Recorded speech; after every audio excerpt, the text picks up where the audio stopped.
তুম ধান ধোৱা তুম তুমৰ মূৰতে কৰোঁ তুমৰ মূৰ তাৰ ওপৰত গুৰুজনে সেইভাগে কৰিছে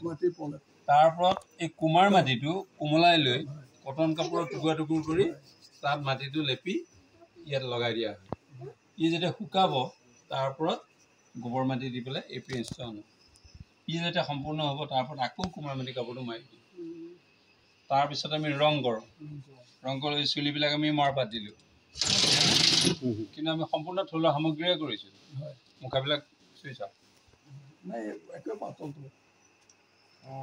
কাৰণ প্লাষ্টিক যুগ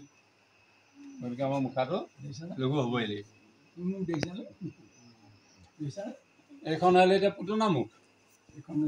পুতনা মুখ এইগৰাকীয়ে পুতনা দিছে দেই মমি পুতনা হৈ গ'ল